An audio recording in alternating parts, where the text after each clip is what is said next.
देखिएगा कुछ कुछ सेक्शन में बता देता हूँ आपको क्या पढ़ना है। पूरे यूनिट को, पूरे आपके सिलेबस को हम 4 पार्ट में डिवाइड करके पढ़ेंगे, 4 यूनिट्स में। एक यूनिट जो है, पहला टॉपिक उसमें होगा क्या, मनोविज्ञान, क्योंकि आपका जो टॉपिक है वो यहीं से चालू है, यहीं से जुड़ा हुआ है, मनोविज्ञान, साइकोलॉजी।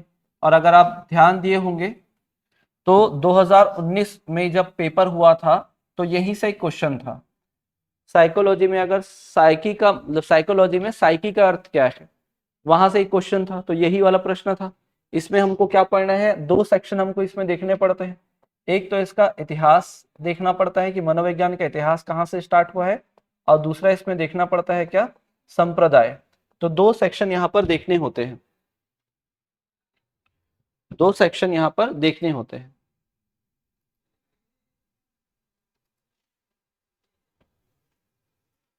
फिर इसी के कई सारे ब्रांच होते हैं, इसमें से 2 ब्रांच आपके काम के हैं।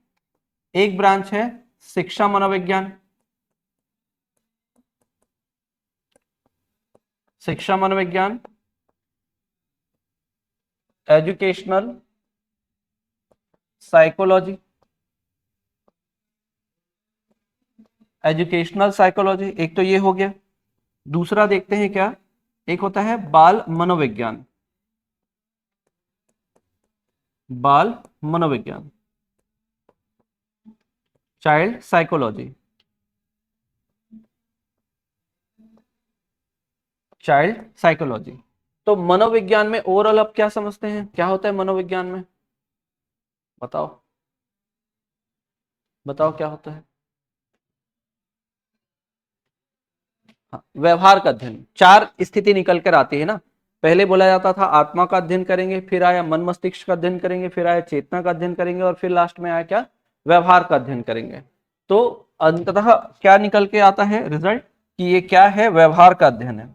क्या है, व्यवहार का अध्ययन, व्यवहार का अध्ययन।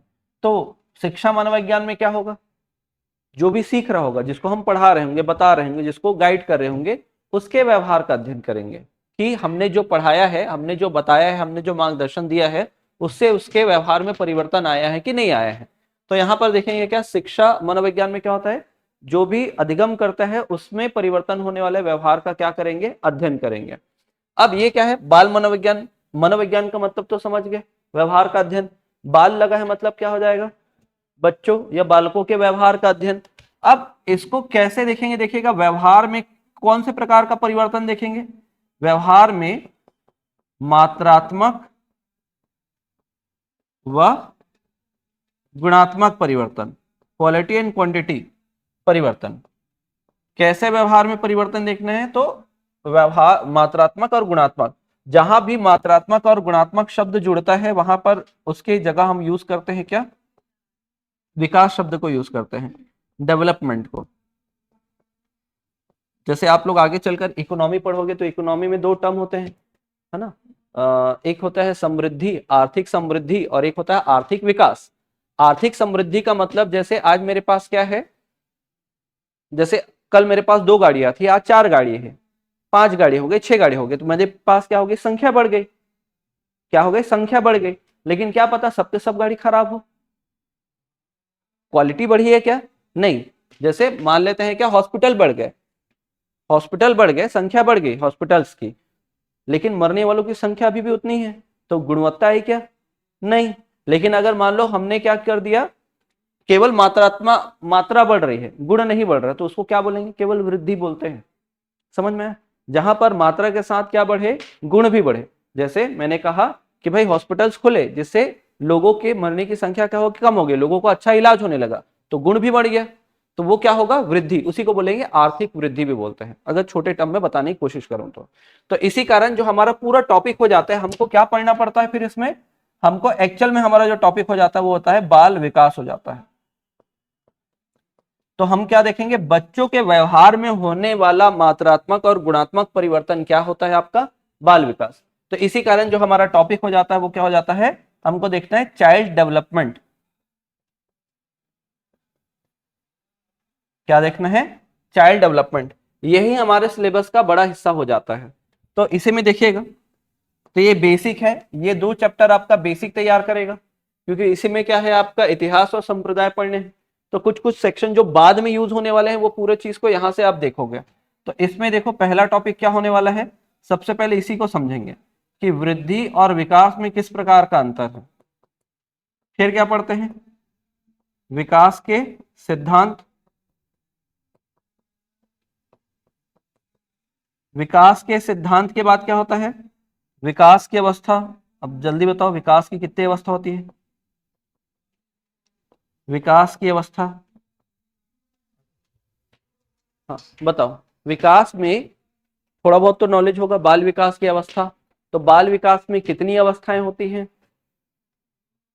क्या लग रहा है, 4, कौन कौन सा, प्रौढ़ावस्था बाल विकास में, बाल विकास मतलब बच्चों के विकास। अब प्रौढ़ अगर विकास बताना होगा तो पूरा वृद्धावस्था तक का बताना पड़ जाएगा। बच्चों का विकास देखना है ना, बाल विकास की कितनी अवस्थाएं बताओ।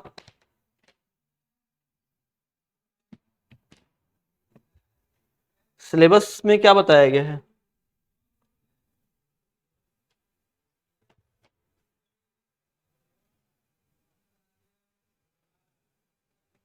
देखो सिलेबस में क्या बताया गया है। ठीक है, ये सहायक शिक्षा का सिलेबस। यहाँ देखो क्या बताया गया है, विकास की अवस्था, और क्या लिखा है, पहला अवस्था गर्भावस्था, शैशवावस्था, प्रारंभिक और उत्तर बाल्यावस्था और किशोरावस्था। मतलब ये एक ही है ना, बाल्यावस्था को एक ही मानना। तो 1 2 3 4, 4 अवस्था लेकर चलते हैं। तो बाल विकास की कितनी अवस्था ध्यान रखना है आपको, 4 अवस्था। 4 अवस्था में हम लोग बहुत कुछ पढ़ेंगे, विशेषताएं क्या होती है, जैसे विशेषता कौन कौन सी बताई गई है, कथन कौन कौन से बोले गए हैं, फिर मापन क्या क्या बताया गया है कि शारीरिक अनुपात में कैसे बदलाव होता है, लंबाई कब कितनी होती है, हड्डियों की संख्या कब कितनी, मांसपेशिया विकास कितना होता है, वो सब कुछ समझेंगे। फिर उसके बाद आता है क्या, आयाम, विकास के आयाम, आयाम डायमेंशंस ऑफ डेवलपमेंट। तो किसको बोलते हैं आयाम, किसको बोलते हैं आयाम, नहीं याद आ रहा है। ठीक है, आयाम भाई पढ़े तो हैं 2 साल, आप तो जा भी रहे हो पता चल रहा है, बाकी लोग नॉन अटेंडेंस वाले हैं। कितने लोग हैं एनए वाले, है तो है, सब व्यवस्था है आजकल, भारत है। ठीक है, देखो जाके भी आप उतना ही पढ़ोगे जितना नहीं जाके पढ़ोगे।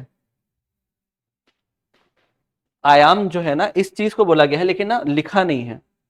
ठीक है, और आएगा एग्जाम में आयाम के नाम से, शारीरिक, संज्ञानात्मक, सामाजिक, संवेगात्मक, 4 4 मेन है। इसके अलावा 2 और पढ़ते हैं, एक तो नैतिक विकास के रूप में, वो भी एक हमारा डायमेंशन हो जाता है, और भाषा विकास, तो वो पूरा हो जाएगा। तो इसी को आप लोग कैसे पढ़ेंगे, या पीसीएस या पीएससी पढ़ लो अभी, ताकि आपको याद रहे पीएससी, क्योंकि हर कोचिंग सेंटर में यहाँ पर वही लिखा हुआ है सामने, पीएससी, और लास्ट में क्या है ई। तो पी से फिजिकल, एस से सोशल, कॉग्निटिव और इमोशनल, और लास्ट में क्या होता है एमएल। तो एक क्या हो जाता है आपका, पी जो है शारीरिक विकास को दर्शाता है, फिर सामाजिक विकास को दर्शाता है, फिर संज्ञानात्मक विकास को दर्शाता है, फिर संवेगात्मक विकास, संवेगात्मक विकास। और फिर 2 चीजें एक्स्ट्रा आपको ध्यान रखनी है, क्या, एक तो आपको नैतिक, मोरल डेवलपमेंट, और एक है आपका कौन सा, भाषा विकास, लैंग्वेज डेवलपमेंट। यही सबसे इंपॉर्टेंट टॉपिक ना, जितने कॉन्सेप्ट आपको पढ़ने सब इसी में पढ़ने हैं। जैसे सामाजिक में क्या पढ़ते हैं आप, बंडूरा का कॉन्सेप्ट पढ़ते हो, एरिक एरिक्सन का, हाल फिलहाल में एरिक एरिक्सन से क्वेश्चन पूछा जा रहा है। फिर संज्ञानात्मक विकास में आप क्या पढ़ते हो, प्याजे और वाइगोत्स्की। आपका तो एक चैप्टर पूरा, मतलब आधा चैप्टर, यूनिट नंबर 3 अगर सहायक शिक्षा की बात करूं, आधा पूरा चैप्टर जो है प्याजे और वाइगोत्स्की में है। फिर उसके बाद क्या वो देखते हैं, संवेगात्मक विकास। संवेगात्मक विकास में आप किसके, मैकडूगल के बारे में पढ़ेंगे, मैकडूगल उनके पूरे कॉन्सेप्ट के बारे में। नैतिक विकास में किसने दिया है नैतिक विकास सिद्धांत, और किसने दिया है क्या, पहले प्याजे ने दिया है, और फिर उसको रीमॉडिफाई करके कौन देते हैं, कोहलबर्ग देते हैं। और भाषा विकास में बंडूरा का, स्किनर का, नॉम चॉम्स्की का, ये सब पढ़ना है। तो वो सारा कॉन्सेप्ट, तो इसी में थोड़ा समय लगने वाला है, बाकी और कोई टॉपिक में इससे ज्यादा इस जितना समय इसमें लगे ना, उससे ज्यादा किसी और में नहीं लगेगा, किसी और टॉपिक में। फिर है ये जो विकास है, इसको प्रभावित करने वाले कारक।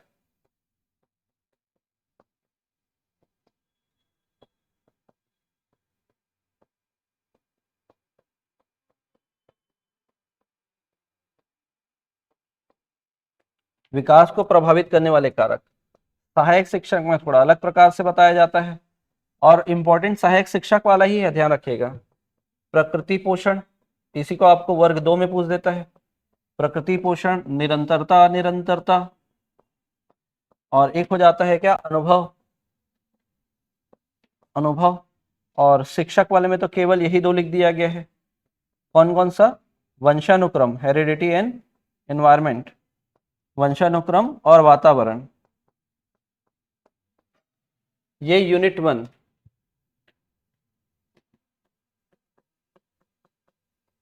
यूनिट 1 सबसे ज्यादा क्वेश्चन आप इसी टॉपिक से एक्सपेक्ट कर सकते हैं।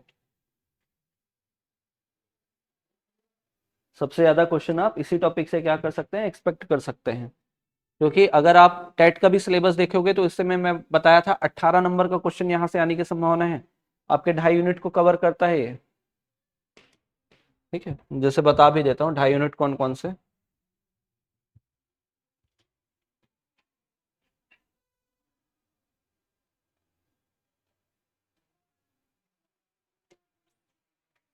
ठीक है, एक तो ये यूनिट हो गया, ये पूरा कंप्लीट हो जाएगा, ये 7 नंबर। फिर इधर से जो शारीरिक बदलाव बोल रहा हूँ, तो ये 7 नंबर। और यहाँ से ये जो है प्याजे और वाइगोत्स्की वाला जो कॉन्सेप्ट है, ये वाला यहाँ से यहाँ तक ये, तो ये कितने नंबर का है, 9 नंबर का। 7 7 7 7 14 हो गया। 7 और मतलब 3 और जोड़ लेते हैं, 3 और 4 और जोड़ लें तो आराम से 17-18 नंबर यहाँ से होता है। शिक्षक भर्ती में भी यही प्रकार का रेशियो रहने वाला है, तो अच्छे से तैयार करिएगा। ये आया समझ में। ये हमारा यूनिट 1 होगा ना, इसमें सबसे ज्यादा समय लगना है यूनिट 1 में, बाकी में नहीं लगेगा। ठीक, चलिए अगला यूनिट भी बता देता हूँ।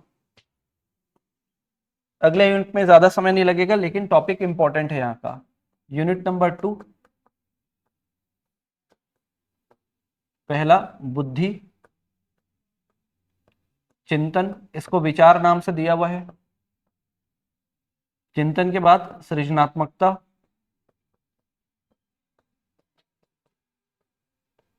व्यक्तिक भिन्नता,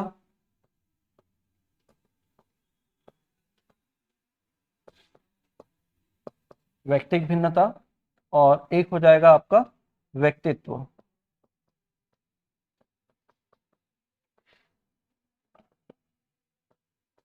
intelligence, thinking, creativity, individual difference,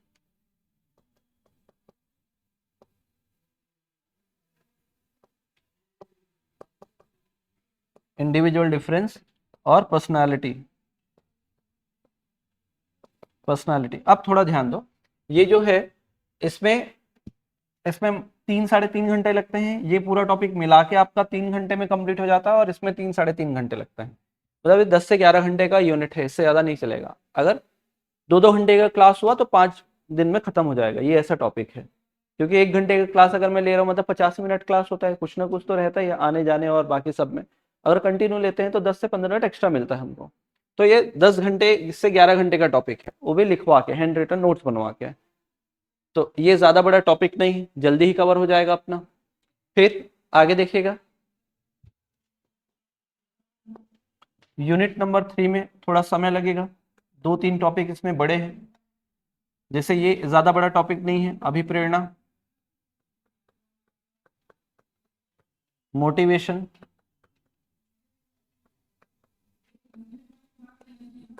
दूसरा जो है अधिगम, लर्निंग, फिर उसके बाद अधिगम के बाद इसमें एक छोटा टॉपिक पढ़ लेते हैं, बालक समस्या समाधान करता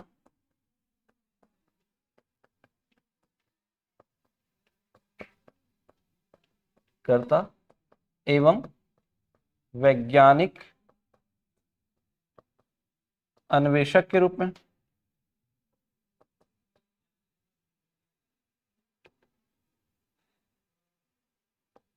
एवं अन्वेषक के रूप में child as a problem solver and scientific investigator बोलते हैं, child as a problem solver and scientific investigator. Then इसके बाद हम लोग पढ़ेंगे मूल्यांकन, इवैल्यूएशन। अब यहाँ पर ध्यान देना, ये टॉपिक और बुद्धि टॉपिक आपके सिलेबस में नहीं है ना, फिर भी देखो यहाँ से कैसे क्वेश्चन पूछता है। एक तो इसमें एक टॉपिक आता है मापन, उसको अपन डील करेंगे। फिर आता है आकलन, ये इंपॉर्टेंट है, असेसमेंट जिसको आप बोलते हैं, असेसमेंट। फिर आएगा मूल्यांकन को पढ़ेंगे। इसी में क्या आता है, मूल्यांकन और आकलन जब पढ़ते हैं तो रचनात्मक मूल्यांकन, योगात्मक मूल्यांकन, जिसको आप बोलते हैं फॉर्मेटिव असेसमेंट और समेटिव असेसमेंट। सबसे ज्यादा क्वेश्चन इन्हीं दो टॉपिक से पूछा जाता है, चाहे वर्ग 2 में है वर्ग 3 में। फिर इसके बाद इसको आगे बढ़ाता है किसमें, सतत एवं व्यापक मूल्यांकन में।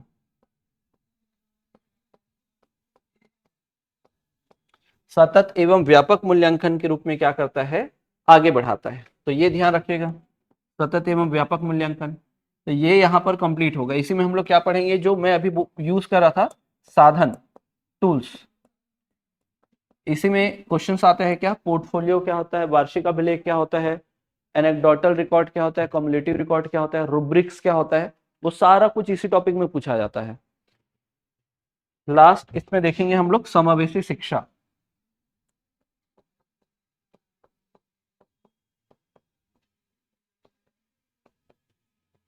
समावेशी शिक्षा, इंक्लूसिव एजुकेशन।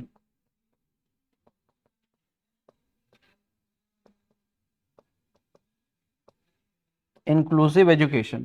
तो ये जो इंक्लूसिव एजुकेशन है, तो इंक्लूसिव एजुकेशन में सबसे पहले आपको समझना है क्या, एकीकृत शिक्षा क्या होता है, एकीकृत शिक्षा। दूसरा, समावेशी शिक्षा से किस प्रकार ये भिन्न है, समावेशी शिक्षा क्यों अच्छा है। तो ये पहले तो इन दोनों में डिफरेंस देखेंगे, इंटीग्रेटेड एजुकेशन सिस्टम और आपका इंक्लूसिव एजुकेशन सिस्टम। फिर हम देखेंगे इसमें समावेशी शिक्षा के बारे में, क्या है, क्यों आया है, क्या इसके कॉन्सेप्ट हैं, क्या इसके ऑब्जेक्टिव्स हैं, क्या इसके प्रिंसिपल्स हैं, क्या इसके लाभ हुए हैं, ये सब। फिर ये कंप्लीट करने के बाद इसी में टॉपिक ऐड करके पढ़ेंगे आरपीडीडब्ल्यू एक्ट कब आया है। पहले तो पीडब्ल्यू एक्ट था, ये 1995, 1995 है ना, 2016 है, 2016-17 में लागू हुआ है। फिर इसी में एक टॉपिक आता है क्षति, अक्षमता,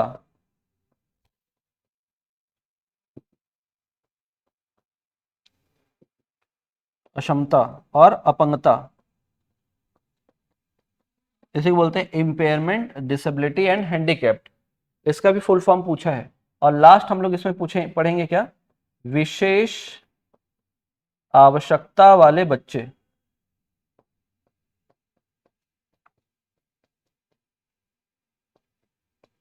या बालक, चाइल्ड विथ स्पेशल नीड।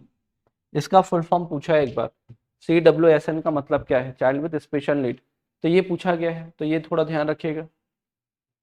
और ऐसा लग रहा है कि हमको इसको पढ़ने में समय लगेगा, अगर मान लो लगातार अच्छा 1 घंटे या 1 घंटे 10 मिनट का क्लास होगा तो ये चारों पॉइंट खत्म हो जाता है। हमको जो समय लगता है वो किस में समय लगता है, विशेष आवश्यकता वाले बच्चे, किसमें समय लगेगा, विशेष आवश्यकता वाले बच्चों में समय लगेगा। बाकी ये चारों के चारों जो है 1 घंटे के क्लास में भी कंप्लीट हो सकते हैं। हमको समय देना है किसमें, विशेष आवश्यकता वाले बच्चों में। समझ में आया? तो ये एक माइंड में रखिएगा, लिख के भी रखिएगा। आपको तैयारी तो आप ही को करना है, और आपको एटलीस्ट ये पता होना चाहिए कि आपको क्या करना है। क्लास कंटिन्यू ना हो, लेकिन आपको एक क्या हो मिल चुका है, गाइडेंस मिल जाना चाहिए कि हाँ ये सब कुछ है, क्योंकि सिलेबस में ये सब कुछ ठीक से मेंशन नहीं है।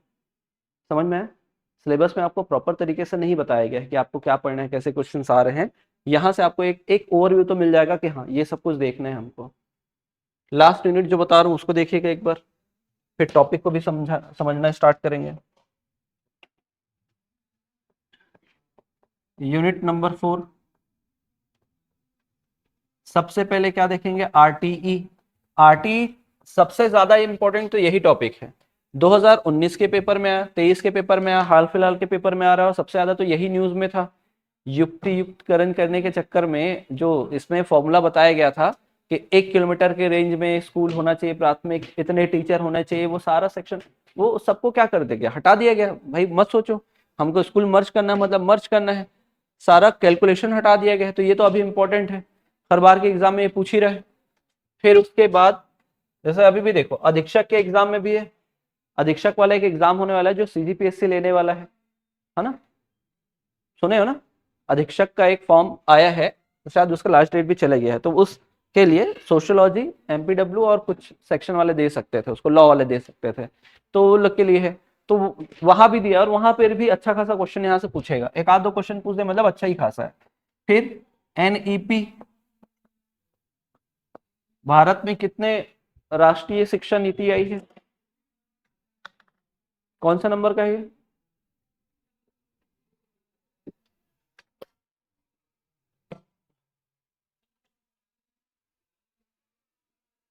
कौन से नंबर का शिक्षा नीति है, पांचवा, चौथा,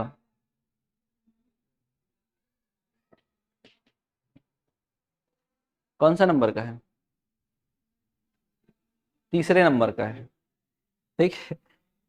68, 86 और 2020, 34 साल के बाद आया है। इसमें फॉर्मूला चेंज हो गया था। क्या है फॉर्मूला इसमें, हम लोग जो पढ़े थे 10+2, हमारे मार्कशीट में क्या लिखा है 10+2। अब जो नया मार्कशीट तैयार होगा या तो क्या पता होगा भी नहीं, सब ऑनलाइन कर देंगे, डिजिटल देख लो, सब आपके कहाँ डिजी लॉकर में है, अपार आईडी में है, और बोलेंगे एबीसी आईडी में है, कॉलेज पहुंचते हैं तो वो सब वहां है बोल देंगे।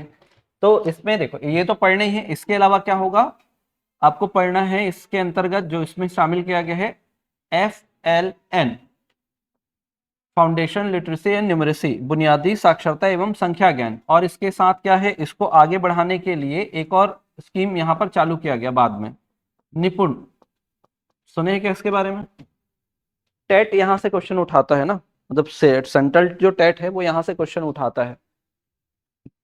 दूसरा देखते हैं, एनसीएफ कौन सा पढ़ना है, पढ़े हो ना एनसीएफ, तो एक आध बार पढ़े होंगे,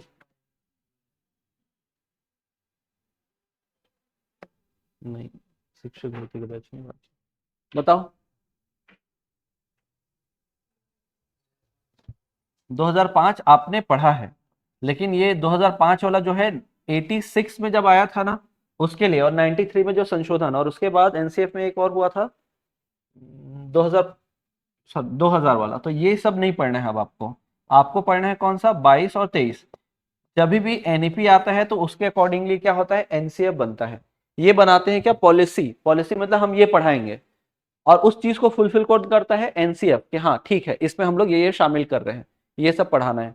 तो हमारे लिए काम का क्या है 2022 और 2023, पांच को भी पढ़ेंगे, पांच में देखेंगे बेसिक प्रिंसिपल क्या है, बाकी जो डॉक्यूमेंटेशन उसमें बताया गया है, जो फंडामेंटल चीज है, जैसे उसमें आपने सुना होगा ना कि उसका जो शीर्षक है रविन्द्रनाथ टैगोर की एक प्रसिद्ध निबंध है सभ्यता और प्रगति, और उसमें एक नारा दिया गया है बिना बोझ की शिक्षा, यशपाल शर्मा के द्वारा, कितने संचालन समिति के कितने सदस्य हैं, मूल सिद्धांत कितने हैं, कितने फोकस समिति बनाई गई थी, किस फोकस समिति थी, क्या कार्य थे, वो बेसिक बेसिक चीज देखेंगे कि इसमें 5 का, 22 और 23 का देखना है।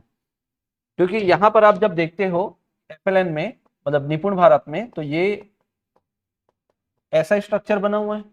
तो इसमें क्या है, इसको बोलते हैं फाउंडेशनल स्टेज, बुनियादी स्तर, इसको बोलते हैं प्रिपरेटरी स्टेज, इसको बोलते हैं मिडिल स्टेज, और इसको बोलते हैं सेकेंडरी स्टेज। तो यहाँ पर जो 2022 में आया ना वो पहले 5 साल के लिए आया है, और बाकी पूरे कॉलेज लेवल सबको अलग अलग करके 2023 में आया है। तभी आप देखते हैं 2023 से क्या हुआ, कॉलेज लेवल में जितनी भी पढ़ाई है वो सब चेंज हो गया है, सब सेमेस्टर वाइज हो गया। 23-24 वाले दौर से, उस शिक्षण सत्र से क्या हुआ है, सेमेस्टर वाइज हो गया पूरा एग्जाम, आपका जो आप एग्जाम देते हो वो सारे सारे सेमेस्टर में शिफ्ट हो गया है। तो वो इसी समय इसी के कारण हुआ है। फिर एक ऐसा टॉपिक है जो किसी भी सिलेबस में नहीं है, ना तो आपके वर्ग 3 में है ना तो वर्ग 2 में है, लेकिन पिछले शिक्षक भर्ती में यहां से एक क्वेश्चन पूछा है, समायोजन, एडजस्टमेंट। फिर है ज्ञान एवं शिक्षा क्रम,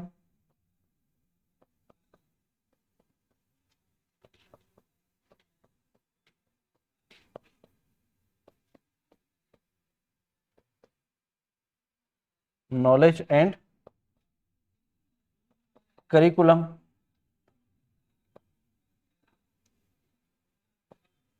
नॉलेज एंड करिकुलम। यही टॉपिक थोड़ा ऐसा है कि काफी सारा इसमें पढ़ना है, लेकिन छोटा है। जैसे आपने एग्जाम या आप देखते हैं शिक्षण सूत्र, शिक्षण सूत्र, टीचिंग फॉर्मूला, फिर शिक्षण विधियां। जैसे आपने सुना होगा ना, उदाहरण से नियम, सरल से जटिल, ये सारे क्या होते हैं, टीचिंग फॉर्मूलास हैं। इसको बोलते हैं टीचिंग मैक्सिमा, और बोलते हैं तो टीचिंग मैक्सिमा बोलते हैं। अब फिर होता है क्या, शिक्षण सूत्र, सॉरी विधियां। तो ये क्या होता है, शिक्षण विधियां, मेथड, टीचिंग मेथड। इसमें पढ़ते हो आप आगमन विधि, निगमन विधि, प्रोजेक्ट मेथड, डाल्टन विधि, फिर इसके अलावा जो है फ्रोबेल का किंडरगार्टन विधि, है ना, खोज या ह्यूरिस्टिक मेथड किसका, आर्मस्ट्रॉन्ग का। तो ये सब कुछ पढ़ना होता है। फिर उसके बाद देखेंगे क्या,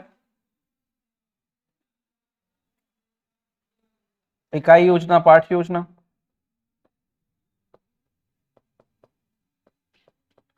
इकाई योजना, पाठ योजना। तो ये एक टॉपिक हो जाता है, इकाई योजना, पाठ योजना।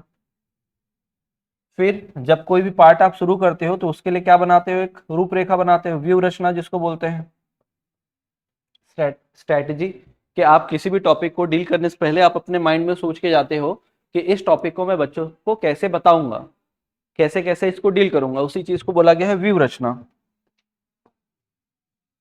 फिर आगे देखेंगे क्या, कि आपका ये जो शिक्षा क्रम है, या जिसको हम क्या बोलते हैं, पाठ्यक्रम भी बोलते हैं शिक्षा क्रम को, पाठ्यचर्या, सॉरी पाठ्यचर्या बोलते हैं ना, शिक्षा क्रम और पाठ्यचर्या सेम। पाठ्यक्रम, इन दोनों में क्या डिफरेंसेस हैं, शिक्षा क्रम या पाठ्यक्रम, पाठ्यचर्या बनाने में कौन कौन से सिद्धांत का पालन करना है, कौन सी समस्याएं होती हैं, किन चीज का ध्यान रखना चाहिए, ये सब देखेंगे। पाठ्यक्रम क्या है वो सब। फिर बालकों का अध्ययन,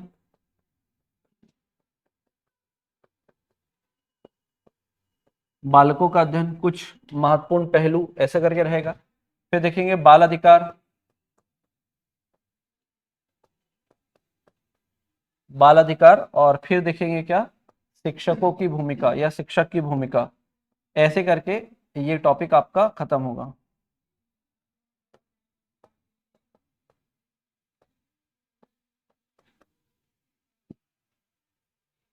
शिक्षक की भूमिका, ठीक, ज्यादा नहीं, 2-2.5 घंटे का क्लास है। 2-2.5 घंटे में ये वाला ना, यूनिट नंबर 5 ये कंप्लीट हो जाएगा। 2-2.5 घंटे का टॉपिक है, दिखने में बस लंबा है, लेकिन 2-2.5 घंटे में ये कंप्लीट हो जाता है। ये मान के चलिएगा 2 घंटे, 2 घंटे, सब 2 घंटे का टॉपिक है, सब कुछ अच्छे से लिख कर समझ कर।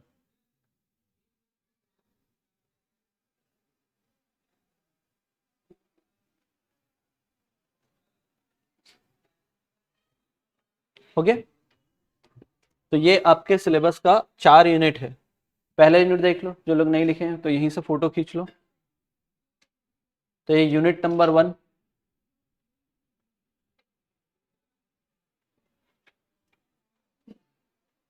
फिर आगे टॉपिक भी डील करना स्टार्ट करेंगे ना। इसको लिखना है ना, जो लोग नहीं लिख पाए हैं इसको लिखिएगा, एटलीस्ट आपके माइंड में रहेगा कि आपको क्या पढ़ना है।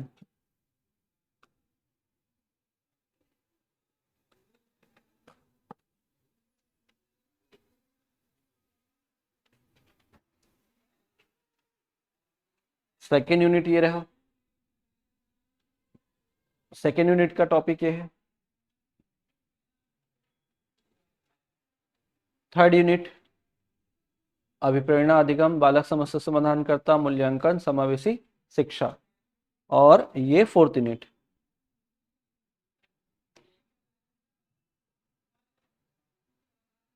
ओके ठीक।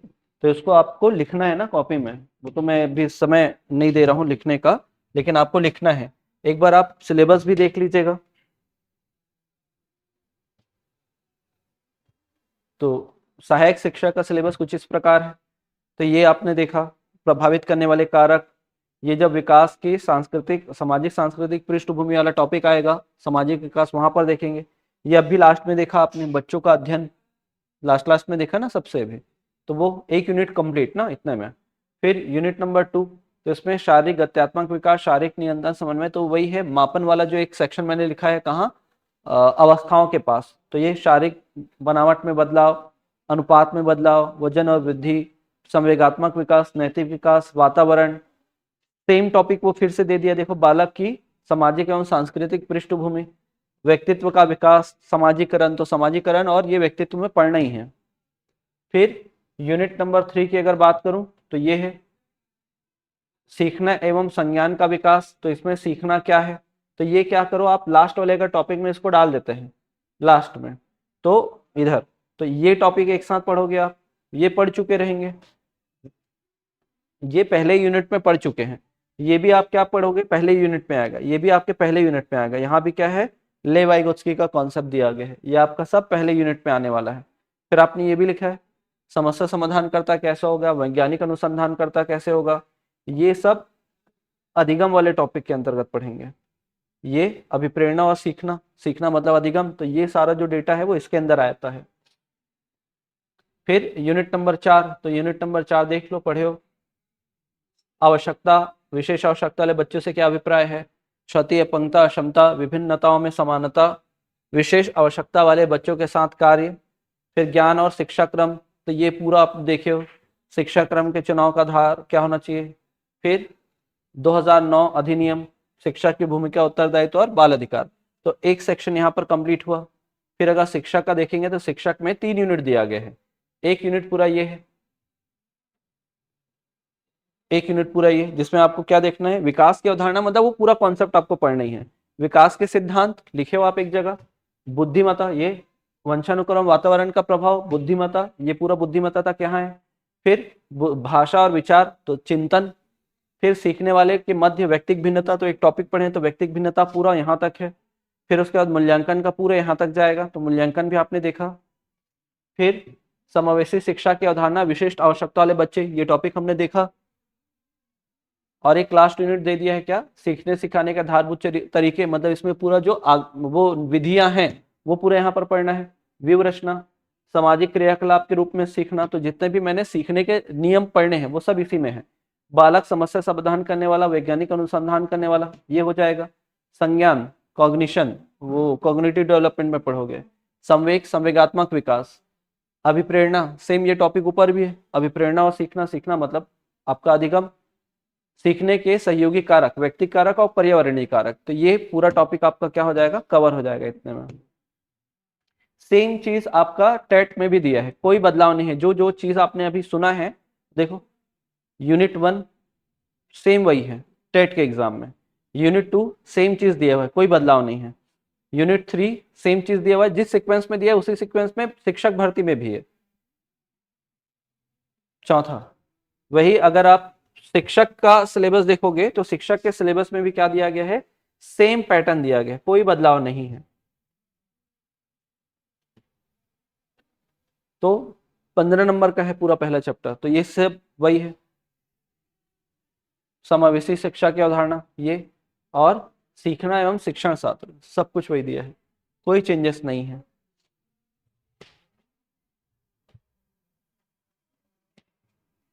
ठीक, पहला टॉपिक देखिएगा हमको कैसे स्टार्ट करना है। पहला टॉपिक आप ये मान के चलेगा, हम जितना भी विषय पढ़ते हैं ओवरऑल, हमारे कॉपी किताब या बुक या जितने भी विषय हैं, उन सब का वो सब कहां से ओरिजिनेट हुए हैं माने जाते हैं, दर्शन शास्त्र से।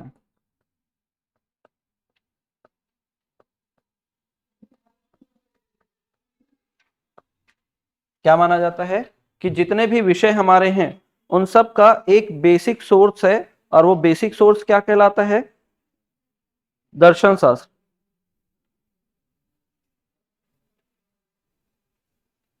ठीक, तो आप क्या देखते हैं, कोई भी अगर मान लो किसी विषय में अगर उच्चतम डिग्री क्या होता है, किसी भी विषय का उच्चतम सबसे ऊपर वाला डिग्री क्या होता है, पीएचडी, है ना। तो पीएचडी का फुल फॉर्म क्या होता है, पीएचडी करना डॉक्टर ऑफ फिलोसफी बोलते हैं।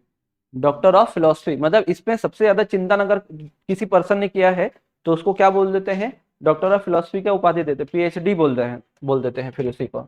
तो ये मानिएगा कि इसी विषय से ही हमारे सारे सब्जेक्ट बने हैं, तभी तो हर विषय में क्या होता है, पीएचडी किया जाता है, क्योंकि जहां से शुरुआत हुआ है वहीं पर वापस पहुंचना है।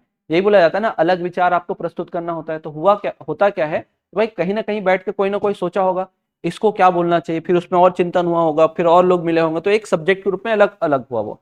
लेकिन आपको उसके एक्सट्रीम में पहुंचना है अंत में, तो फिर वहीं जाना पड़ेगा।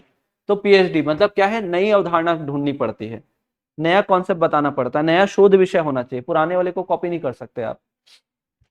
तो इसी विषय से क्या मानते हैं हम, एक विषय जो हमको पढ़ना है मनोविज्ञान, उसकी उत्पत्ति हुई है, जिसको हम क्या बोलते हैं, साइकोलॉजी।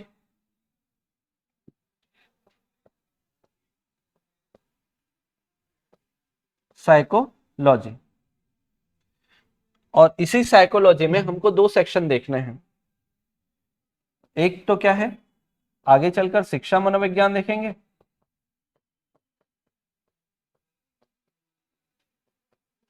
और फिर देखेंगे बाल मनोविज्ञान।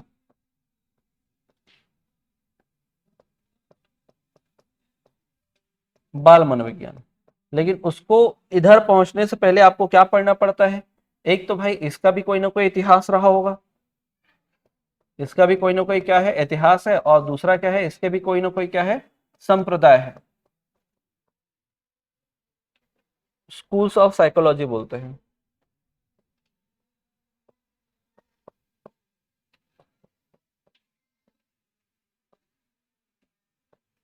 Schools of psychology.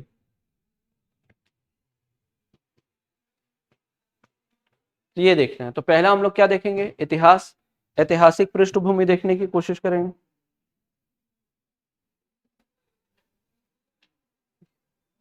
तो मनोविज्ञान का इतिहास हेडिंग डालिएगा।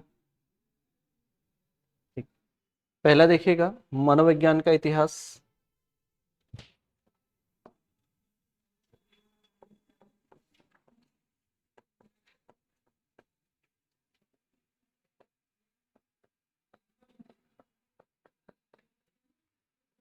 इतिहास तो कितनी चीजें मानी जाती थी, चार। तो आप देखते हैं पहले क्या माना जाता था, आत्मा का अध्ययन,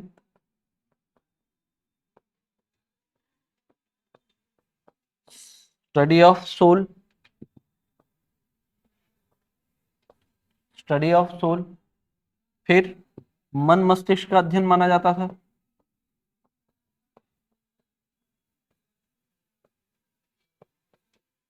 मन मस्तिष्क का अध्ययन, स्टडी ऑफ माइंड। फिर चेतना का अध्ययन, चेतना का अध्ययन माना जाता था, स्टडी ऑफ कॉन्शसनेस।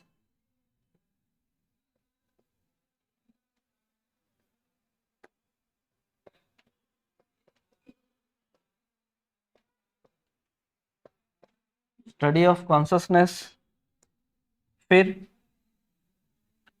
चेतना के स्थान पर हम लोग इसको क्या बोलते हैं, एक है व्यवहार, अंत में आता है व्यवहार, व्यवहार का अध्ययन करना, स्टडी ऑफ बिहेवियर।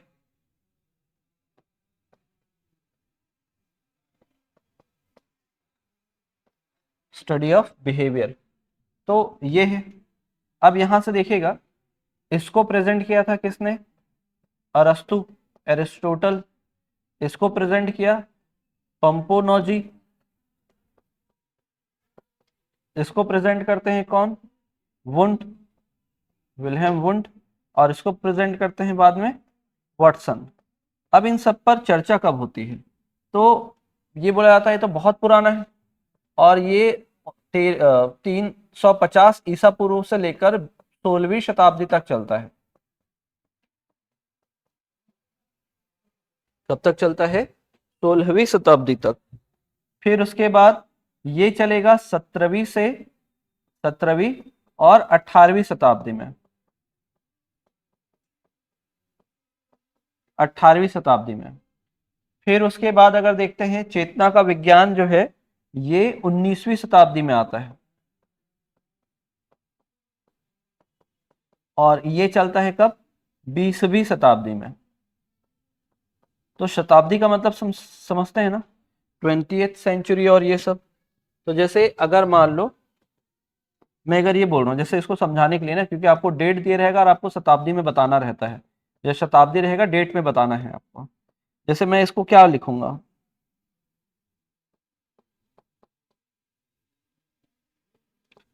1601 से लेकर 1700 बोलना उचित है, या 1501 से लेकर 1600 बोलना सही है 16वीं शताब्दी को? फर्स्ट वाला, सेकंड वाला, पक्का ना? ठीक है। तो अब देखो, अब क्या होगा, ये वाला डेट किस में आएगा, 17वीं शताब्दी में, 18वीं में, 19वीं में, किस में आएगा? 18वीं शताब्दी की 19वीं शताब्दी? 19वीं। ध्यान रखना कब जीरो कब आएगा, कौन सा जीरो बनेगा, तो 19 वाला जीरो बनेगा ना। तो ये याद रखिएगा, जब वुंट ने प्रैक्टिकल किया था तो 1879 में किया था, और इसको जब जीरो बनाएंगे, जीरो को बढ़ाएंगे तो 1900 बनेगा, तो 19वीं शताब्दी। और जब वाटसन ने बनाया था, ये प्रैक्टिकल किया था 1913 में, इसको पूरा कंप्लीट किया था, तो 1913, इसको जब जीरो की ओर जाएंगे तो 20 100 बनेगा, 20 100। तो वो क्या हो जाएगा, 2000 को हम 20 100 भी तो बोल सकते हैं। तो वो क्या हो जाएगा आपका, 20वीं शताब्दी कहलाएगा। तो वॉटसन को इसलिए बोला जाता है क्योंकि अंततः मनोविज्ञान क्या बन गया, व्यवहार का विज्ञान। इसमें देखेंगे ना कैसे ये आगे बढ़ा था करके। अभी तो मैं केवल की पॉइंट बता दिया हूं कि ये सब कहानी हुई है। तो इसी कारण वॉटसन को स्किनर ने क्या बोला है, 20वीं शताब्दी का चमकता सितारा बोला है। किसने बोला है, स्किनर ने। किसको बोला है, वॉटसन को, क्योंकि सबसे बड़ा खोज तो वही करके गए हैं फिर। ठीक है, इसी कारण वॉटसन को बोला जाता है 20वीं शताब्दी का चमकता सितारा। ये ध्यान में मत नहीं रखना कि ये सर 1913 में कैसे उसको 20वीं शताब्दी बोल रहे हैं। जैसे अभी 2025 चल रहा है, इसको जब जीरो करेंगे तो क्या हो जाएगा, 21 बनेगा। तो हम लोग कौन सी सदी में है, 21वीं शताब्दी में है।